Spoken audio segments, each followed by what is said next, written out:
গৈ এই মুহূৰ্তত এটা গুৰুত্বপূৰ্ণ খবৰ দিব বিচাৰিছো। কালি হিমন্ত বিশ্ব শৰ্মাৰ দ্বিতীয়টো কাৰ্যকালৰ প্ৰথমখন কেবিনেট বৈঠক আৰু কেবিনেট বৈঠকত কেইবাটাও গুৰুত্বপূৰ্ণ সিদ্ধান্ত গ্ৰহণ কৰা হৈছে।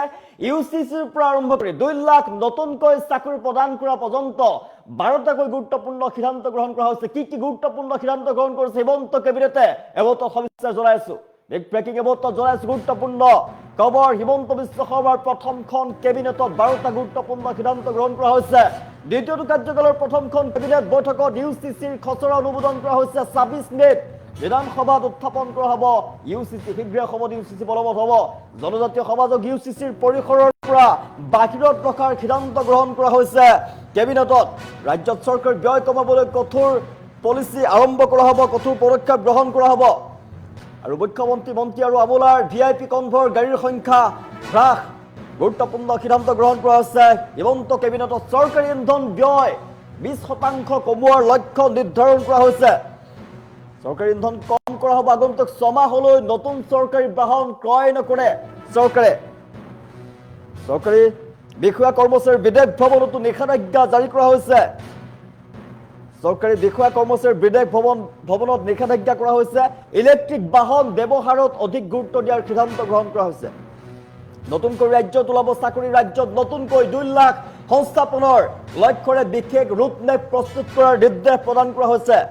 নতুন বিধানসভাৰ অধিৱেশন 21 মেৰ পৰা 26 মেলৈ অনুষ্ঠিত কৰাৰ অনুমোদন। প্ৰথম স্পিকাৰ হিচাপে চন্দ্ৰমোহন পাটোৱাৰীক নিযুক্তিৰ সিদ্ধান্ত গ্ৰহণ কৰা হৈছে। আৰু বিজেপিৰ যিখন ইস্তাহাৰ নিৰ্বাচনী ইস্তাহাৰ দিয়া হৈছিল, নিৰ্বাচনী ইস্তাহাৰক চৰকাৰৰ নীতি নিৰ্ধাৰণৰ মূল ভিত্তি হিচাপে গ্ৰহণ কৰা হৈছে। ইউচিচিৰ পৰা 2 লাখ চাকৰিলৈ প্ৰথমখন কেবিনেটত বৃহৎ সিদ্ধান্ত গ্ৰহণ কৰা হৈছে হিমন্ত বিশ্ব শৰ্মাৰ কেবিনেটত।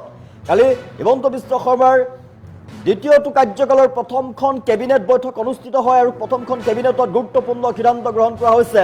ইউচিচিৰ পৰা আৰম্ভ কৰি 2 লাখ চাকৰিলৈকে পেট্ৰল ডিজেলৰ পৰা পুৰণি গাড়ীলৈকে প্ৰথমখন কেবিনেটত বৃহৎ সিদ্ধান্ত গ্ৰহণ কৰিছে হিমন্ত বিশ্ব শৰ্মাৰ চৰকাৰখনে। ৰাজ্য চৰকাৰী ব্যয় কমাবলৈ কঠোৰ পলিচি আৰম্ভ কৰা হ'ব। হিমন্ত বিশ্ব শৰ্মাৰ প্ৰথমখন কেবিনেটত ধামাকা কেবিনেটত গ্ৰহণ কৰা হৈছে 12টাকৈ গুৰুত্বপূৰ্ণ সিদ্ধান্ত। বৈঠকত গুৰুত্বপূৰ্ণ সিদ্ধান্ত গ্ৰহণ কৰা হৈছে। নতুনকৈ চাকৰি প্ৰদান কৰা হ'ব। 2 লাখ লোকক নতুনকৈ চাকৰি প্ৰদান কৰা হ'ব। দ্বিতীয় কাৰ্যকালৰ প্ৰথম দিনতে মুখ্যমন্ত্ৰী হিমন্ত বিশ্ব শৰ্মাই আয়োজন কৰিছিল কেবিনেট বৈঠকত কেইবাটাও গুৰুত্বপূৰ্ণ সিদ্ধান্ত গ্ৰহণ কৰা হৈছে। 12টা ডাঙৰ সিদ্ধান্ত গ্ৰহণ কৰা হৈছে। অহা 26 মেত ইউচিচি সদনত উত্থাপন কৰা হ'ব। ইউচিচিৰ খচৰা কেবিনেটে অনুমোদন জনায় আৰু জনজাতীয় লোকসকলক ইউচিচিৰ আওতাৰ পৰা বাহিৰত ৰখা হ'ব। ইউচিচিৰ পৰা ধৰ্মীয় পৰম্পৰা বাহিৰত ৰখা হ'ব। ইউচিচি দিয়াৰ বাবে ন্যূনতম বয়স থাকিব, বহু বিবাহৰ কথা থাকিব, ছোৱালীৰ বাবে সম্পত্তিৰ অধিকাৰৰ বিষয়টো থাকিব। ছোৱালীও সমানে ল'ৰাৰ সৈতে সম্পত্তিৰ অধিকাৰ পাব। 2 লাখ চাকৰি নিযুক্তিৰ প্ৰদান কৰা হ'ব 5 বছৰত। আগন্তুক 5 বছৰত 2 লাখ চাকৰি প্ৰদান কৰা হ'ব। তাৰ বাবে টাস্ক ফ'ৰ্চ গঠন কৰা হ'ব। মুখ্য সচিবৰ নেতৃত্বত গঠন কৰা হ'ব টাস্ক ফ'ৰ্চ। আৰু টাস্ক ফ'ৰ্চে অহা 3 মাহৰ ভিতৰত প্ৰতিবেদন দাখিল কৰিব লাগিব। গুৰুত্বপূৰ্ণ সিদ্ধান্ত গ্ৰহণ কৰা হৈছে। 21, 22, 25 আৰু 26 মেত অসম বিধানসভাৰ অধিৱেশন অনুষ্ঠিত হ'ব। বিধানসভাৰ অধিৱেশনৰ পাছত মন্ত্ৰীসভাৰ সম্প্ৰসাৰণ কৰা হ'ব। বিজেপিৰ ইস্তাহাৰখনত কালিৰ যি কেবিনেট অনুষ্ঠিত হৈছিলে, কেবিনেটে ৰাজ্যৰ উন্নয়নৰ খচৰা হিচাপে গ্ৰহণ কৰিছে। 8 ছেপ্টেম্বৰত নতুন দিল্লীৰ ভাৰত মণ্ডপমত ডক্টৰ ভূপেন হাজৰিকাৰ জন্ম শতবাৰ্ষিকীৰ সামৰণি অনুষ্ঠান অনুষ্ঠিত কৰিব। দেৱজিৎ লন শইকীয়াক পুনৰ 5 বছৰৰ বাবে ৰাজ্যৰ মহাধিবক্তা হিচাপে নিযুক্তি প্ৰদান কৰা হৈছে। 6 মাহলৈ ৰাজ্য চৰকাৰে নতুন গাড়ী ক্ৰয় নকৰে। মন্ত্ৰীসকলেও নাপাব নতুন গাড়ী ভাড়া ল'লে EV গাড়ী লোৱা হ'ব। মুখ্যমন্ত্ৰীক হ্ৰাস কৰিব কনভয়। ৰাজ্যপালৰ পৰা আৰম্ভ কৰি চৰকাৰী মন্ত্ৰী বিষয়া মুখ্যমন্ত্ৰীৰ কনভয় হ্ৰাস কৰা হ'ব। কোনো মন্ত্ৰী বিষয়াই বিদেশ ভ্ৰমণ কৰিব নোৱাৰিব। চৰকাৰী বা ব্যক্তিগতভাৱেও কৰিব নোৱাৰিব ভ্ৰমণ। ভিডিঅ' কনফাৰেন্সৰ জৰিয়তে বিদেশত হোৱা আলোচনাত অংশগ্ৰহণৰ সিদ্ধান্ত গ্ৰহণ কৰা হৈছে। অহা 6 মাহলৈ কোনো বিদেশী সামগ্ৰী ক্ৰয় নকৰে ৰাজ্য চৰকাৰে। পেট্ৰল আৰু ডিজেলৰ 15 পৰা 20 বছৰীয়া পুৰণি গাড়ী বন্ধ কৰিব চৰকাৰৰ ফালৰ পৰা। 20% কম পেট্ৰল ডিজেল ক্ৰয় কৰিব পূৰ্বতকৈ চৰকাৰখনে। 12টা গুৰুত্বপূৰ্ণ সিদ্ধান্ত গ্ৰহণ কৰা হৈছে। জনাইছো নতুন বিধানসভাৰ অধিৱেশন 21 পৰা 26 মেলৈ। বিজেপিৰ নিৰ্বাচনী ইস্তাহাৰক চৰকাৰৰ নীতি নিৰ্ধাৰণৰ মূল ভিত্তি হিচাপে গ্ৰহণ কৰা হৈছে। মুখ্যমন্ত্ৰী, মন্ত্ৰী আৰু আমোলাৰ VIP কনভয়ৰ গাড়ীৰ সংখ্যা হ্ৰাস কৰা হ'ব। চৰকাৰী ইন্ধন ব্যয় 20% কমোৱাৰ লক্ষ্য নিৰ্ধাৰণ কৰি লোৱা হৈছে। 6 মাহলৈ নতুন চৰকাৰী বাহন ক্ৰয় নকৰে।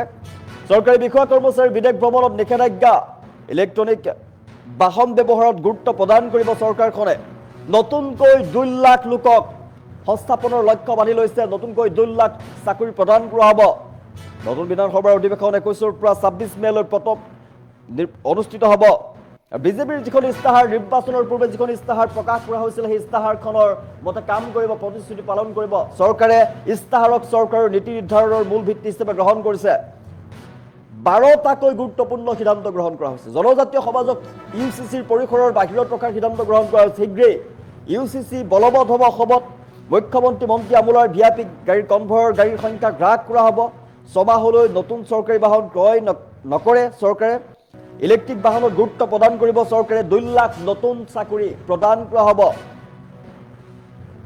মুখ্যমন্ত্ৰী মন্ত্ৰী আমোলাৰ ভিআইপি কনভয়ৰ গাড়ীৰ সংখ্যা হ্ৰাস কৰা হ'ব ইউনিফৰ্ম চিভিল কোড আৰু অনুমোদন কৰা হৈছে খচৰা অনুমোদন 26 মেত বিধানসভাত উত্থাপন কৰা হ'ব ইউচিচি হিমন্ত বিশ্ব শৰ্মাৰ কেবিনেট অনুষ্ঠিত হয় দ্বিতীয়টো কাৰ্যকালৰ প্ৰথমখন কেবিনেট বৈঠক আৰু কালিৰ দিনটোত প্ৰথমখন কেবিনেট বৈঠক অনুষ্ঠিত হয় আৰু প্ৰথমখন কেবিনেট বৈঠকত গুৰুত্বপূৰ্ণ সিদ্ধান্ত গ্ৰহণ কৰা হৈছে নতুনকৈ চাকৰি প্ৰদান কৰিব 2 লাখ লোকক যিসকলে ভাল খবৰ যিসকলে চাকৰিৰ বাবে আগ্ৰহী যিসকলে চাকৰি প্ৰত্যাশী যুৱক যুৱতী তেওঁলোকে এতিয়াৰ পৰা অনুশীলন কৰা আৰম্ভ কৰক অতিকৈ ভাল খবৰ এটকাও নোলোৱাকৈ 2 লাখ লোকক পুনৰ চাকৰি প্ৰদান কৰিব হিমন্ত বিশ্ব শৰ্মাৰ চৰকাৰখনে জনজাতীয় সমাজক ইউচিচিৰ পৰিসৰৰ বাহিৰত ৰখাৰ সিদ্ধান্ত গ্ৰহণ কৰা হৈছে শীঘ্ৰেই বলবৎ হ'ব ইউচিচিৰ জৰিয়তে বিয়াকে ধৰি ৰিলেশ্যনশ্বিপকে ধৰি বহুকেইটা গুৰুত্বপূৰ্ণ তাতে নীতি নিয়ম নিৰ্ধাৰণ কৰা হ'ব আৰু মুখ্যমন্ত্ৰী মন্ত্ৰী আমোলাৰ ভিআইপি কনভয়ৰ গাড়ীৰ সংখ্যা হ্ৰাস কৰা হ'ব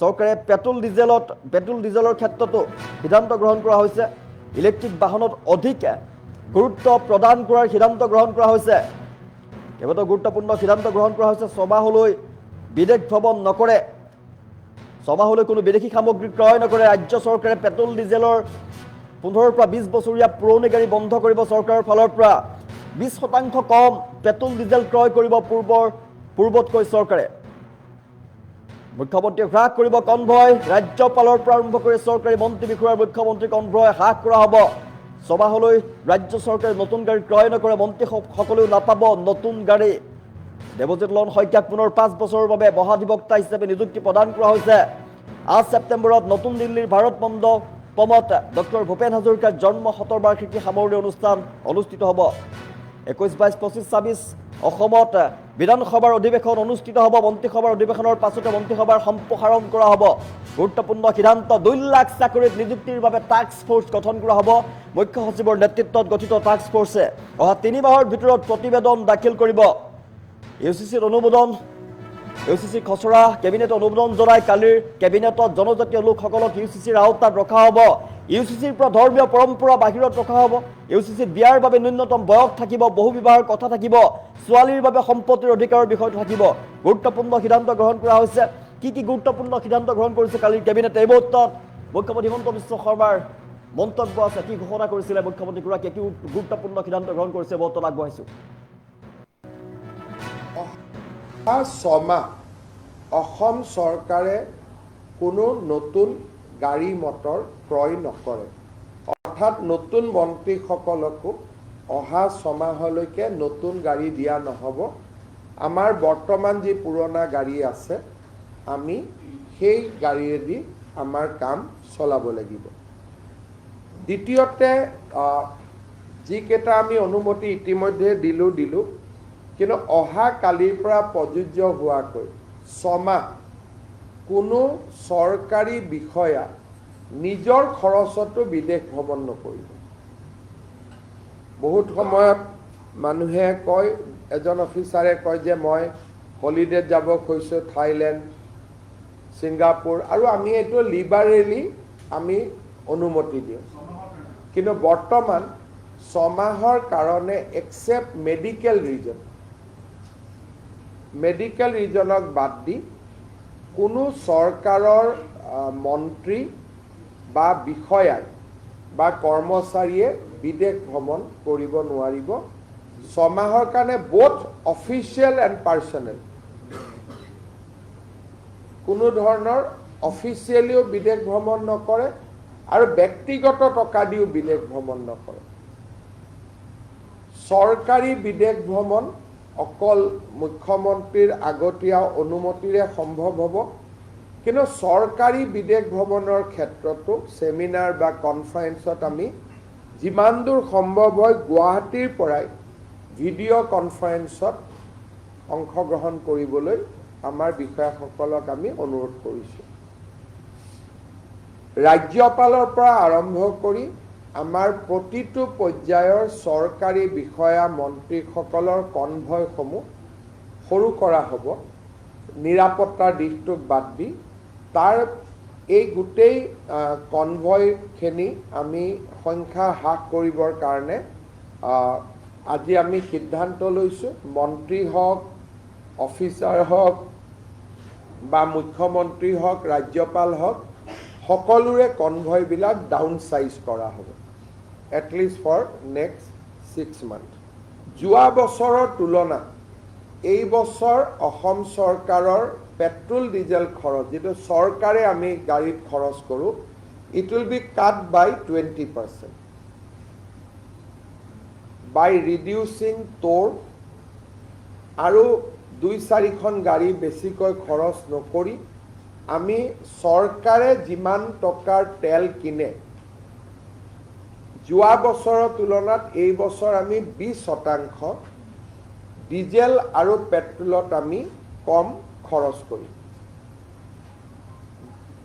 আৰু এটা আজি আমি সিদ্ধান্ত লৈছোঁ যে অহা 6 মাহ অসম চৰকাৰে কোনো বিদেশী বস্তু ক্ৰয় নকৰিব মোবাইলে হওক কিবা আন যিকোনো আমাৰ বিভিন্ন সময়ত বিভিন্ন বস্তু আমি কিনি থাকো অহা 6 মাহ আমি কোনো ধৰণৰ বিদেশী বস্তু ক্ৰয় নকৰো চৰকাৰে পাব্লিকে কৰিব পাৰে চৰকাৰে আমি ক্ৰয় নকৰো যাতে আমি বিদেশী মুদ্ৰা সঞ্চয় কৰিব পাৰোঁ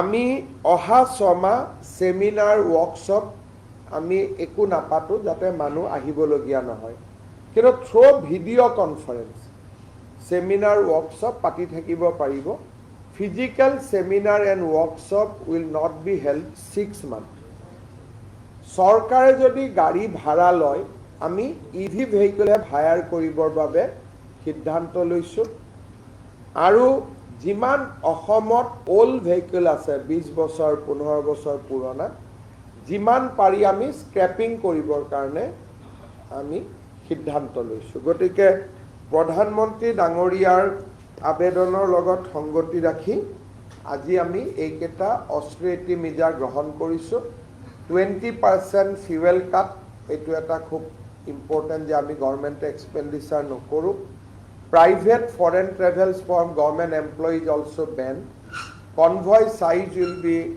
reduced it will be downsized আৰু যিমান পাৰো আমি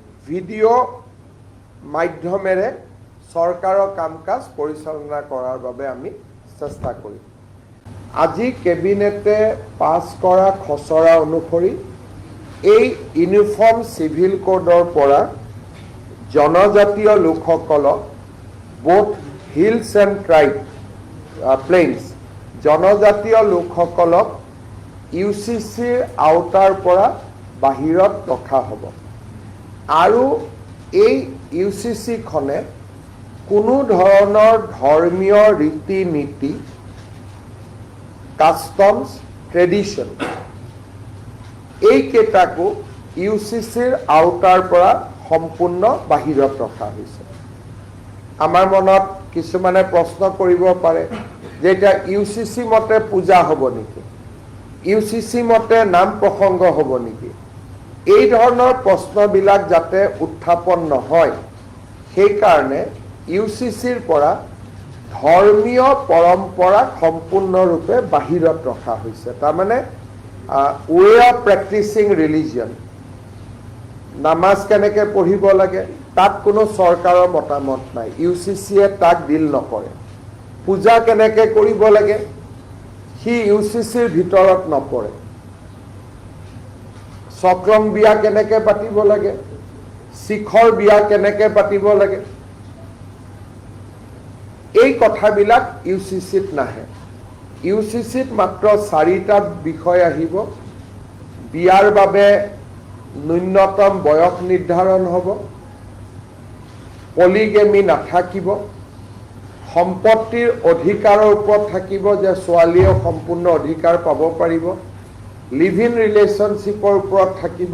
এই ধৰণে ধৰ্মীয় পৰম্পৰাক কোনো ধৰণে হস্তক্ষেপ নকৰাকৈ আন বিষয়সমূহতে ইউচিচি আহিব, যেনেকৈ এটাতকৈ অধিক বিয়া নকৰোৱা, সম্পত্তিৰ অধিকাৰ ছোৱালীলৈকে আগবঢ়োৱা, আমাৰ মেৰেজত কম্পালচৰি ৰেজিষ্ট্ৰেশ্যন প্ৰয়োজন বা বিবাহ বিচ্ছেদৰ নিয়ম কেনেকুৱা হ'ব। গতিকে ইউচিচিত এটা স্পষ্টীকৰণ হিচাপে মই আগবঢ়াইছোঁ যে জনজাতীয় লোকসকলক এই ইউচিচিৰ আওতাৰ সম্পূৰ্ণ বাহিৰত ৰখা হ'ব আৰু ধৰ্মীয় ৰীতি নীতি পৰম্পৰা, সি হিন্দুৱে হওক, ইছলামৰে হওক, খ্ৰীষ্টিয়ানৰে হওক বা কাষ্টমাৰী নীতিয়ে হওক, এইবিলাক ইউচিচিৰ ভিতৰত নাহে। অৰ্থাৎ আগতে যেনেকৈ চলি আছিল সেইবিলাক তেনেকেই চলি থাকিব।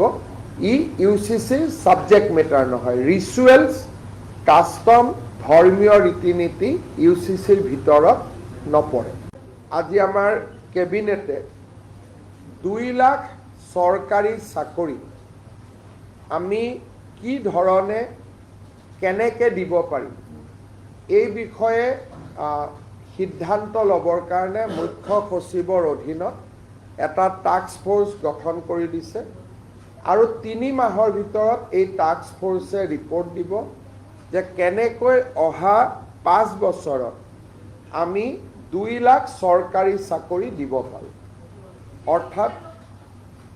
অৰ্থাৎ মুখ্য সচিব ডাঙৰীয়াই প্ৰতিটো বিভাগৰ লগত কথা পাতি চৰকাৰী বা চৰকাৰৰ দ্বাৰা নিয়ন্ত্ৰিত বিভিন্ন কৰ্পৰেশ্যন, আমাৰ বিশ্ববিদ্যালয়, 6 শিডিউলৰ কাউন্সিল, এই গোটেইবিলাকত মিলি অহা 5 বছৰত আমি কেনেকৈ 2 লাখ যুৱক যুৱতীক চৰকাৰী চাকৰি দিব পাৰোঁ তাৰ বিষয়ে প্ৰতিবেদন এখন দিবৰ কাৰণে মুখ্য সচিব ডাঙৰীয়াৰ অধীনত এটা টাস্ক ফ'ৰ্চ গঠন কৰি দিছে, যাতে আমি আমাৰ যিটো অসমৰ যুৱক যুৱতী